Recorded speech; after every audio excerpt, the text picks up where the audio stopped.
Cliff ഹൗസിന് മുന്നിലെ ആശാ വർക്കേഴ്സിന്റെ പ്രതിഷേധത്തിൽ arrest ചെയ്ത 19 പേരെയും വിട്ടയച്ചു.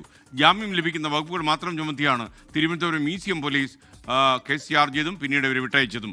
ഷബീദ് റാവുത്തർ ചേരുന്നു തിരുവനന്തപുരത്ത് നിന്ന്. ഷബീദ്, പ്രൈം ടൈമിലേക്ക് സ്വാഗതം, പറയൂ.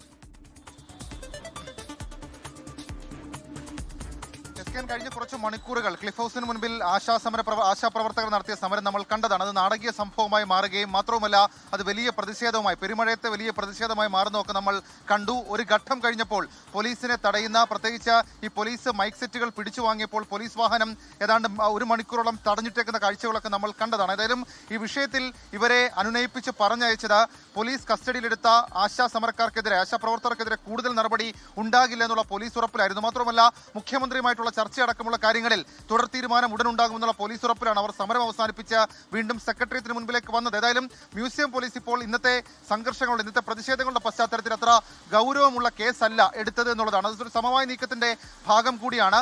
19 പേരെയായിരുന്നു പോലീസ് കസ്റ്റഡിയിലെടുത്തത്. ഇവരുടെ അറസ്റ്റ് രേഖപ്പെടുത്തി ഇവർക്ക് നോട്ടീസ് നൽകി വിട്ടയച്ചിട്ടുണ്ട്.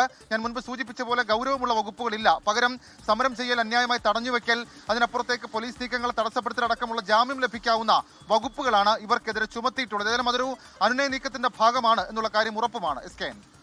ലോകത്തെവിടെയായാലും ഏത് സമയത്തും 24 വാർത്തകളും ഓഗ്മെന്റഡ് റിയാലിറ്റി പാക്കേജുകളും എക്സ്പ്ലെയിനറുകളും വിശദമായി കാണാൻ ഞങ്ങളുടെ യൂട്യൂബ് ചാനൽ നിങ്ങൾക്ക് സബ്സ്ക്രൈബ് ചെയ്യാം.